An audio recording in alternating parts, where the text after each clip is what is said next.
नमः श्रीयतिराजाय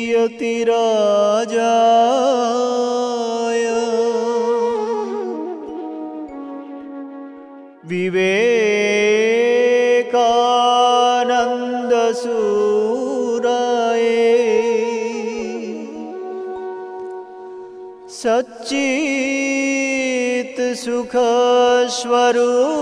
सच्चित्सुखस्वरूपाय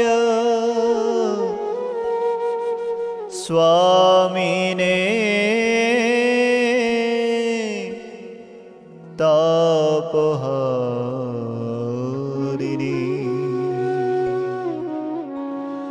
स्वामिने तापहारिणे।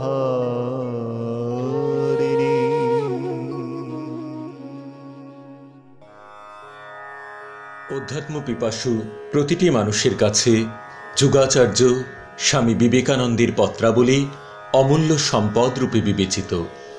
রামকৃষ্ণ মঠ কামারপুকুর সেই পত্রাবলীর পত্রসমূহ সুধী ভক্তমণ্ডলীর কাছে নতুন আঙ্গিকে পরিবেশন করতে প্রয়াসী হয়েছে। এই পত্রটি স্বামীজি লিখেছিলেন 1894 সালের 3রা মার্চ তারিখে 541 ডিয়ারবার্ন এভিনিউ, চিকাগো থেকে তার প্রিয় কিডিকে। মূল পত্রটি ইংরেজি ভাষায় রচিত, বাংলায় এটি তার ভাষান্তরিত রূপ। প্রিয় কিডি, তোমার সব চিঠি পেয়েছিলাম, কিন্তু কি জবাব দেব ভেবে পাইনি। তোমার শেষ চিঠিখানিতে আশ্বস্ত হলাম। বিশ্বাসী যে অদ্ভুত অন্তর্দৃষ্টি লাভ হয় এবং একমাত্র বিশ্বাসী যে মানুষকে পরিত্রাণ করিতে পারে, এই পর্যন্ত তোমার সঙ্গে আমি একমত। কিন্তু এতে আবার গোঁড়ামি আসবার ও ভবিষ্যৎ উন্নতির দ্বার রুদ্ধ হবার আশঙ্কা আছে। জ্ঞানমার্গ খুব ঠিক, কিন্তু এতে আশঙ্কা এই, পাছে তা শুষ্ক পাণ্ডিত্যে পর্যবসিত হয়। প্রেম ভক্তি খুব বড় ও ভালো জিনিস, কিন্তু নিরর্থক ভাবপ্রবণতায় আসল জিনিসই নষ্ট হয়ে যেতে পারে। এগুলির সামঞ্জস্যই দরকার। শ্রীরামকৃষ্ণের জীবন এরূপ সমন্বয়পূর্ণ ছিল, কিন্তু এরূপ মহাপুরুষ কালে ভদ্রে জগতে এসে থাকেন। তবে তার জীবন ও উপদেশ আদর্শ স্বরূপ সামনে রেখে আমরা এগোতে পারি। আমাদের মধ্যে ব্যক্তিগতভাবে হয়তো একজনও সেই পূর্ণতা লাভ করতে পারবে না, তবু আমরা পরস্পরের সঙ্গে ভাবের আদান প্রদান, ভারসাম্য ও সামঞ্জস্য বিধান এবং পরস্পরের অভাব পরিপূর্ণ করার মাধ্যমে সমষ্টিগতভাবে ওই পূর্ণতা পেতে পারি। এতে প্রত্যেকের জীবনেই সমন্বয়ভাবের প্রকাশ হলো না বটে, কিন্তু কতকগুলি লোকের মধ্যে একটা সমন্বয় হলো, আর সেটা অন্যান্য প্রচলিত ধর্মমত হতে সুনিশ্চিত অগ্রগতি, তাতে সন্দেহ নেই।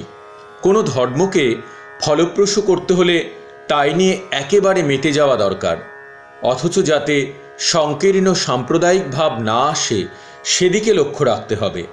এই জন্য আমরা একটি অসাম্প্রদায়িক সম্প্রদায় হতে চাই। সম্প্রদায়ের যে সকল উপকারিতা তাও তাতে পাবে, আবার তাতে সার্বভৌম ধর্মের উদার ভাবও থাকবে। ভগবান যদিও সর্বত্র আছেন বটে, কিন্তু তাকে আমরা জানতে পারি কেবল মানব চরিত্রের মধ্য দিয়ে। শ্রীরামকৃষ্ণের মতো এত উন্নত চরিত্র কোনো কালে কোনো মহাপুরুষের হয় নাই।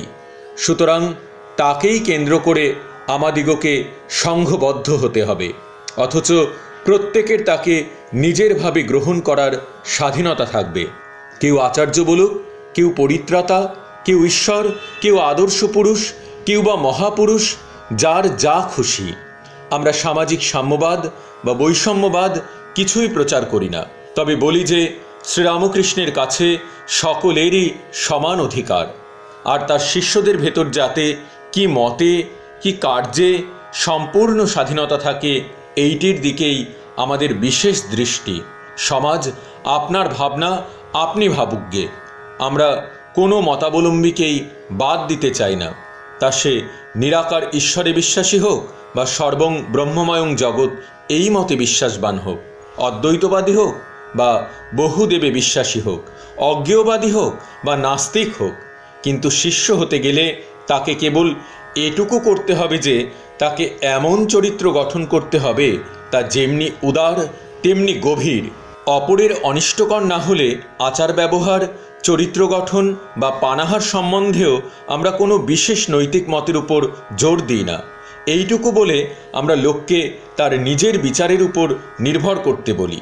যা উন্নতির বিঘ্ন করে বা পতনের সহায়তা করে তাই পাপ বা অধর্ম, আর যা উন্নত ও সমন্বয় ভাবাপন্ন হবার সাহায্য করে তাই ধর্ম। তারপর কোন পথ তার ঠিক উপযোগী, কোনটাতে তার উপকার হবে, তা প্রত্যেকে নিজে নিজে বেছে নিয়ে সেই পথে যাক। এ বিষয়ে আমরা সকলকে স্বাধীনতা দিই। যথা একজনের হয়তো মাংস খেলে সহজে উন্নতি হতে পারে, আরেকজনের হয়তো ফলমূল খেলে হয়। যার যা নিজের ভাব সে তা করুক, কিন্তু একজন যা করছে তা যদি অপরে করে তার ক্ষতি হতে পারে, তারও কোনো অধিকার নেই যে সে অপরকে গাল দেবে। তাকে নিজের মতে নিয়ে যাবার জন্য পীড়াপিড়ি করা তো দূরের কথা। কতকগুলি লোকের পক্ষে হয়তো দ্বার পরিগ্রহ উন্নতির খুব সহায়ক হতে পারে, অপরের পক্ষে হয়তো তা বিশেষ ক্ষতিকর। তা বলে অবিবাহিত ব্যক্তির বিবাহিত শিষ্যকে একথা বলবার কোনো অধিকার নেই যে সে ভুল পথে যাচ্ছে। জোর করে তাকে নিজের মতে আনবার চেষ্টা করা তো দূরের কথা। আমাদের বিশ্বাস সব প্রাণী ব্রহ্মস্বরূপ। প্রত্যেক আত্মাই যেন মেঘে ঢাকা সূর্যের মতো। একজনের সঙ্গে আরেকজনের তফাৎ কেবল এই, কোথাও সূর্যের উপর মেঘের আবরণ ঘন, কোথাও সেই আবরণ একটু পাতলা। আমাদের বিশ্বাস জ্ঞাতসারে বা অজ্ঞাতসারে এটি সকল ধর্মেরই ভিত্তিস্বরূপ। আর শারীরিক, মানসিক বা আধ্যাত্মিক স্তরে মানবের উন্নতির সমগ্র ইতিহাসের সার কথাটাই এই, এক আত্মাই বিভিন্ন স্তরের মধ্য দিয়ে আপনাকে প্রকাশ করছেন। আমাদের বিশ্বাস এই হলো বেদের সার রহস্য। আমাদের বিশ্বাস প্রত্যেক ব্যক্তির অপর ব্যক্তিকে এইভাবে অর্থাৎ ঈশ্বর বলে চিন্তা করা উচিত ও তার সঙ্গে তেমনভাবে ব্যবহারও করা উচিত। কাকেও ঘৃণা করা বা কোনোরূপে কারো নিন্দা বা অনিষ্ট করা উচিত নয়। আর এ যে শুধু সন্ন্যাসীর কর্তব্য তা নয়, সকল নরনারীরই কর্তব্য। আমাদের বিশ্বাস আত্মাতে লিঙ্গভেদ বা জাতিভেদ নেই, বা তাতে অপূর্ণতা নেই। আমাদের বিশ্বাস সমুদয় বেদ, দর্শন, পুরাণ ও তন্ত্ররাশির ভিতর কোথাও একথা নেই যে আত্মায় লিঙ্গ, ধর্ম বা জাতিভেদ আছে। এই হেতু যারা বলেন ধর্ম আবার সমাজ সংস্কার সম্বন্ধে কি বলবে, তাদের সঙ্গে আমরা একমত, কিন্তু তাদের আবার আমাদের একথা মানতে হবে যে ধর্মের কোনরূপ সামাজিক বিধান দেবার বা সকল জীবের মধ্যে বৈষম্যবাদ প্রচার করবার কোনো অধিকার নেই। কারণ ধর্মের লক্ষ্যই হচ্ছে এই কাল্পনিক ও ভয়ানক বৈষম্যকে একেবারে নাশ করে ফেলা। যদি একথা বলা হয় এই বৈষম্যের ভিতর দিয়ে গিয়েই আমরা চরমে সমত্ব ও একত্বভাব লাভ করব, তাতে আমাদের উত্তর এই, তারা যে ধর্মের দোহাই দিয়ে পূর্বোক্ত কথাগুলি বলছেন সেই ধর্মেই পুনঃ পুনঃ বলেছে পাঁক দিয়ে পাঁক ধোয়া যায় না। বৈষম্যের ভিতর দিয়ে সমত্বে যাওয়া কীরকম, না যেন অসৎকার্য করে সৎ হওয়া। সুতরাং সিদ্ধান্ত হচ্ছে সামাজিক বিধানগুলো সমাজের নানা প্রকার অবস্থা সংঘাত হতে উৎপন্ন ধর্মের অনুমোদনে। ধর্মের ভয়ানক ভ্রম হয়েছে যে সামাজিক ব্যাপারে তিনি হাত দিলেন, কিন্তু এখন আবার ভণ্ডামি করে এবং নিজেই নিজের খণ্ডন করে বলছেন সমাজ সংস্কার ধর্মের কাজ নয়। ঠিক কথা, এখন দরকার ধর্ম যেন সমাজ সংস্কার করতে না যান। আমরা সেজন্যই একথাও বলি ধর্ম যেন সমাজের বিধানদাতা না হন। অপরের অধিকারে হাত দিতে যেও না, আপনার সীমার ভিতর আপনাকে রাখো, তাহলেই সব ঠিক হয়ে যাবে। শিক্ষা হচ্ছে মানুষের ভিতর যে পূর্ণতা প্রথম থেকেই বিদ্যমান তারই প্রকাশ। ধর্ম হচ্ছে মানুষের ভিতর যে ব্রহ্মত্ব প্রথম থেকেই বিদ্যমান তারই প্রকাশ। সুতরাং উভয় স্থলেই শিক্ষকের কার্য কেবল পথ থেকে সব অন্তরায় সরিয়ে দেওয়া। আমি যেমন সর্বদা বলে থাকি অপরের অধিকারে হাত দিও না, তাহলেই সব ঠিক হয়ে যাবে। অর্থাৎ আমাদের কর্তব্য রাস্তা সাফ করে দেওয়া, বাকি সব ভগবান করেন। সুতরাং তোমরা যখন বারবার ভাবো যে ধর্মের কাজ কেবল আত্মাকে নিয়ে, সামাজিক বিষয়ে তার হস্তক্ষেপ করবার অধিকার নেই, তখন তোমাদের এ কথাও মনে রাখা উচিত যে অনর্থ আগে থেকেই হয়ে গিয়েছে সে সম্বন্ধেও একথা সম্পূর্ণরূপে প্রযোজ্য। একই রকম জানো, যেন কোনো লোক জোর করে একজনের বিষয় কেড়ে নিয়েছে। এখন বঞ্চিত ব্যক্তি যখন তার বিষয় পুনরুদ্ধারের চেষ্টা করছে, তখন প্রথম ব্যক্তি নাকি সুরে চিৎকার শুরু করলে আর মানুষের অধিকাররূপ মতবাদ যে কত পবিত্র তা প্রচার করতে লাগলো। সমাজের প্রত্যেক খুঁটিনাটি বিষয়ে পুরুতগুলোর অত গায়ে পড়ে বিধান দেবার কি দরকার ছিল? তাতেই তো লক্ষ লক্ষ মানুষ এখন কষ্ট পাচ্ছে। তোমরা মাংসাহারী ক্ষত্রিয়দের কথা বলছো? ক্ষত্রিয়েরা মাংস খাক আর নাই খাক, তারাই হিন্দু ধর্মের ভিতর যা কিছু মহৎ ও সুন্দর জিনিস রয়েছে তার জন্মদাতা। উপনিষদ লিখেছিলেন কারা? রাম কি ছিলেন? কৃষ্ণ কি ছিলেন? বুদ্ধ কি ছিলেন? জৈনদের তীর্থঙ্করেরা কি ছিলেন? যখনই ক্ষত্রিয়েরা ধর্ম উপদেশ দিয়েছেন, তারা জাতি বর্ণ নির্বিশেষে সবাইকে ধর্মের অধিকার দিয়েছেন। আর যখনই ব্রাহ্মণেরা কিছু লিখেছেন, তারা অপরকে সকল রকম অধিকার থেকে বঞ্চিত করেছেন। আহাম্মক, গীতা আর ব্যাসসূত্র পড়ো অথবা আর কারো কাছে শুনে নাও। গীতায় সকল নরনারী, সকল জাতি, সকল বর্ণের জন্য পথ উন্মুক্ত রয়েছে। আর ব্যাস গরিব শূদ্রদের বঞ্চিত করবার জন্য বেদের সকপল কল্পিত মানে করেছেন। ঈশ্বর কি তোমাদের মতো ভীরু আহাম্মক যে এক টুকরো মাংসে তার দয়ানদীতে চড়া পড়ে যাবে? যদি তাই হয় তবে তার মূল্য এক কানাকড়িও নয়।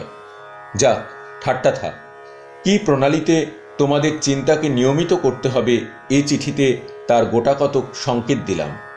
আমার কাছ থেকে কিছু আশা করো না। তোমাকে পূর্বেই লিখেছি ও বলেছি আমার স্থির বিশ্বাস মান্দ্রাজীদের দ্বারাই ভারতের উদ্ধার হবে।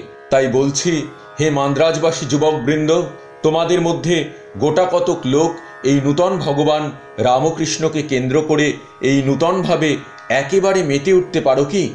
ভেবে দেখো, উপাদান সংগ্রহ করে একখানা সংক্ষিপ্ত রামকৃষ্ণ জীবনী লেখো দেখি। সাবধান যেন তার মধ্যে কোনো অলৌকিক ঘটনা সমাবেশ করো না। অর্থাৎ জীবনীটি লেখা হবে তার উপদেশের উদাহরণস্বরূপ। তার মধ্যে কেবল তার কথা থাকবে। খবরদার, এর মধ্যে আমাকে বা অন্য কোনো জীবিত ব্যক্তিকে যেন এনো না। প্রধান লক্ষ্য থাকবে তার শিক্ষা, তার উপদেশ জগৎকে দেওয়া। আর জীবনীটি তারই উদাহরণস্বরূপ হবে। তার জীবনের অন্যান্য ঘটনা সাধারণের জন্য নয়। আমি অযোগ্য হলেও আমার উপর একটি কর্তব্য ন্যস্ত ছিল। যে রত্নের কৌটো আমার হাতে দেওয়া হয়েছিল তা মান্দ্রাজে নিয়ে এসে তোমাদের হাতে দেওয়া। কপট, হিংসুক, দাসভাবাপন্ন কাপুরুষ যারা কেবল জড়ে বিশ্বাসী, তারা কখনো কিছু করতে পারে না। ঈর্ষাই আমাদের দাসসুলভ জাতীয় চরিত্রের কলঙ্ক স্বরূপ। ঈর্ষা থাকলে সর্বশক্তিমান ভগবানও কিছু করে উঠতে পারেন না। আমার সম্বন্ধে মনে করো যা কিছু করবার ছিল সব শেষ করেছি। এইটি ভাবো যে সব কাজের ভার তোমাদের ঘাড়ে। হে মান্দ্রাজবাসী যুবকবৃন্দ, ভাবো যে তোমরা এই কাজ করবার জন্য বিধাতা কর্তৃক নির্দিষ্ট। তোমরা কাজে লাগো। ঈশ্বর তোমাদের আশীর্বাদ করুন। আমাকে ছেড়ে দাও, আমাকে ভুলে যাও। কেবল রামকৃষ্ণকে প্রচার করো, তার উপদেশ, তার জীবনী প্রচার করো। কোনো লোকের বিরুদ্ধে, কোনো সামাজিক প্রথার বিরুদ্ধে কিছু বলো না। জাতিভেদের সপক্ষে বিপক্ষে কিছু বলো না, অথবা সামাজিক কোনো কুরীতির বিরুদ্ধেও কিছু বলবার দরকার নেই। কেবল লোককে বলো, গায়ে পড়ে কারো অধিকারে হস্তক্ষেপ করতে যেও না, তাহলেই সব ঠিক হয়ে যাবে। আলাসিঙ্গা, জিজি, বালাজি ও ডাক্তারকে জিজ্ঞাসা করো তারা এটা পারবে কিনা। সাহসী, দৃঢ়নিষ্ঠ, প্রেমিক যুবকবৃন্দ, তোমরা সকলে আমার আশীর্বাদ জানবে। ইতি তোমাদেরই বিবেকানন্দ।